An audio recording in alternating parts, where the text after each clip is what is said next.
Hi future pianists and keyboardists, welcome back to our channel. I'm Sir Jerome, and for this tutorial, ituturo ko sa inyo ang isa pang example natin ng fill-in. But before that, kung bago lamang tayo sa ating channel, just hit the subscribe button and the notification bell para updated po tayo sa ating mga bagong tutorial. Without further ado, let's start. Kung napanood natin yung unang video tutorial ng fill-in, may idea na tayo na sa scaling kumukuha ng mga notes for fills. So gamitin uli nating example itong D major scale. Dito tayo kukuha ng mga nota para sa ating fills. At ito naman yung mga nota na nakapaloob sa D major scale.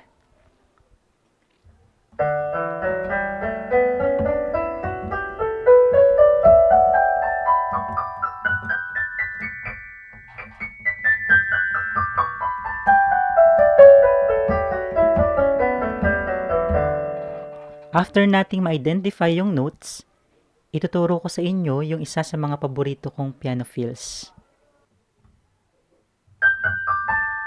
So meron tayong mga notes na G, F sharp, D, A.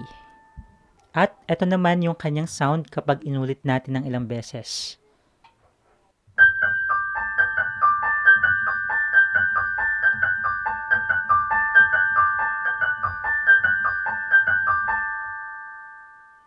So try din natin yung isa niyang variation.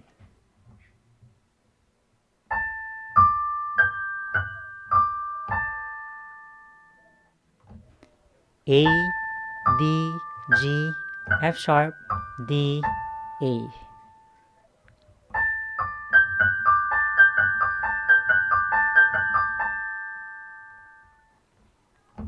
Ngayon naman, i-extend natin yung mga notes downward and upward.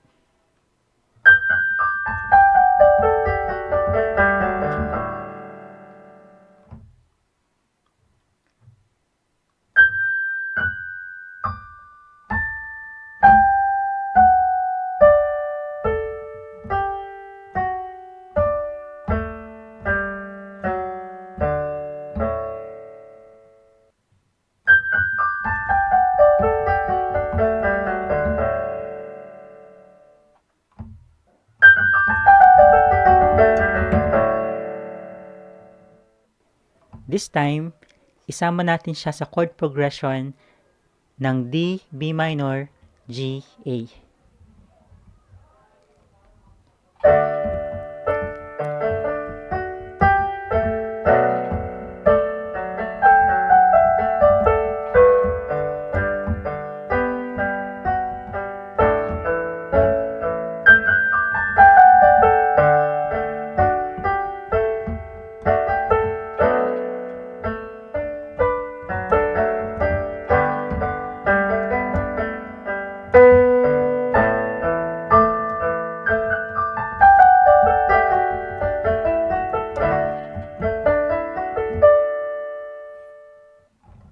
Isa sa mga kahalintulad ng fills na to, yung intro ng kantang Your Love ng Alamid. If you're familiar with the song, try nating tugtugin yung intro.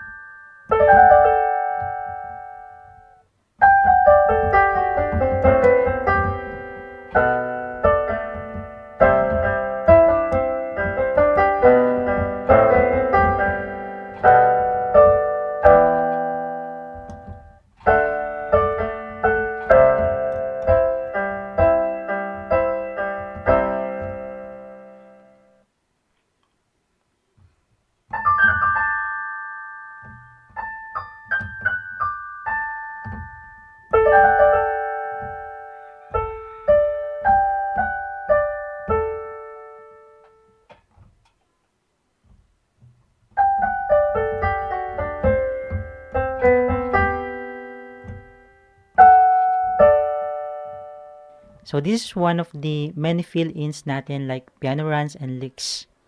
Kung may natutunan ka sa video na to, hit the subscribe button and the notification bell, palike na rin and share this tutorial sa mga gustong mag-level up sa kanilang pagtugtog sa piano. See you sa ating next video. and God bless.